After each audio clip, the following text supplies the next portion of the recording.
Hi, everyone. I'm Jeff Wagner, technical lead at Open Forcefield, and this is our first quarter 2026 infrastructure update. We've had a number of minor releases to our major packages. We've had two releases of Interchange that focused on bug fixes and minor improvements. We had a minor release of Naggle that improved support for custom toolkit registry usage, which some power users might want. We made a new release of Pablo that fixes a couple bugs that we found used in internal testing on some polymers and modified proteins, as well as adding a new function to create new residues with additional crosslinks. We've also been coordinating with OpenFE to help coordinate maintenance and updates to Pontibus, our tool that kind of sits between the projects. This is largely driven by Irfan Alibay and Alyssa Travitz at OpenFE, but we're figuring out how OpenFF can help support the maintenance and development of this project more. Something that you should see soon is a significant update to Smirnov template generator and the OpenMM force fields ecosystem.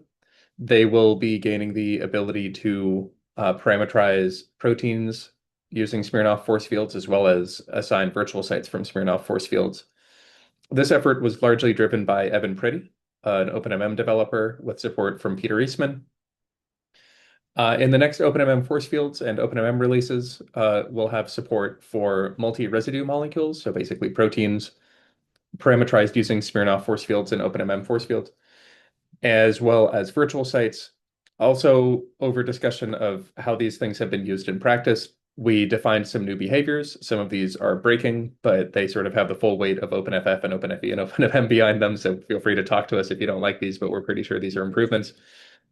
One of them is Smirnov template generator now will always require definition of which force field you intend to use. Previously, this wasn't the case, and people would do studies using a default argument, and they had no idea which Smirnov force field was actually used. OpenMM force fields now will honor constraints from Smirnov sources. Previously, it removed all constraints and then added them based on a keyword in the OpenMM API about which constraints the users wanted to add. Now, constraints from Smirnov sources will always be in the final OpenMM system, and the OpenMM API keyword can be used to add additional constraints.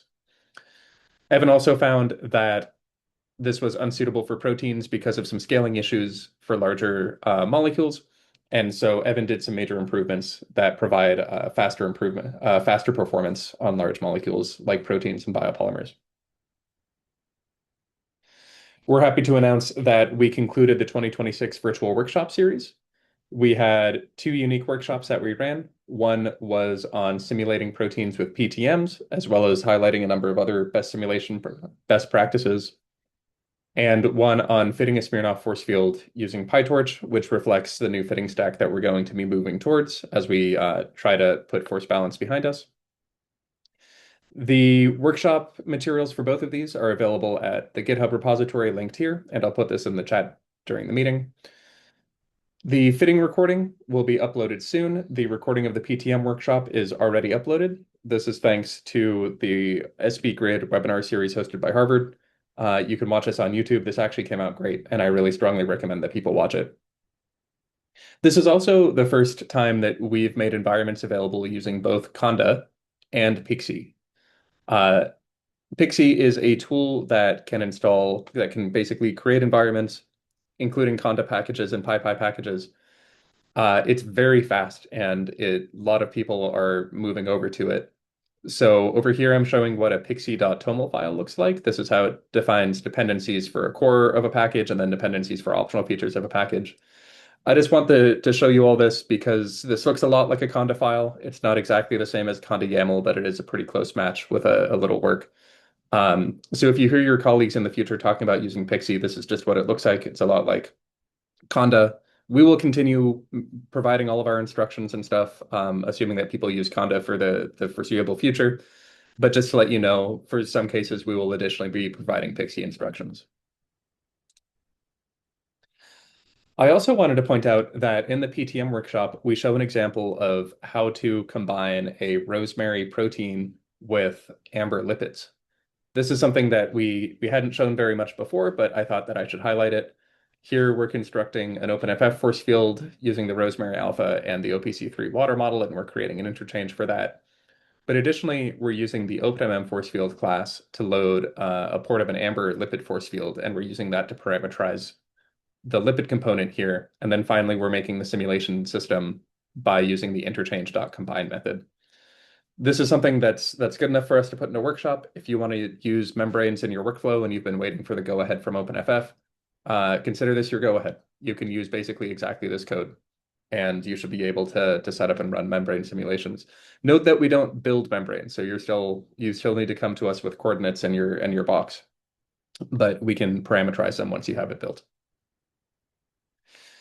Finally, the paths of fate and employee turnover at OpenFF have left us with 2.8 industry-funded FTEs, or like core-funded FTEs on the infrastructure team, and just one FTE on the science team. That's Lily. We also have Jennifer Clark, but she's funded on a special project.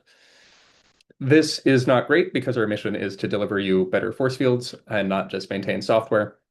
So we are rebalancing Matt Thompson and Ashley Mitchell's efforts towards infrastructure supportive science goals. Matt's working on supporting our force balance replacement. Our PyTorch-based fitting stack is already quite good at some valence fitting tasks, but it can't yet do fitting to physical properties. Matt's implementing that. Ashley's working on infrastructure to benchmark Rosemary candidates on cyclic peptides. This is being done in conjunction with Chapin.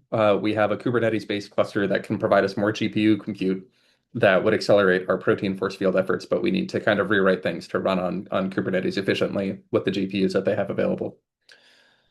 So that's our update for Q1. Hopefully I will have some science progress to show you with infrastructure effort at the end of Q2. Thank you.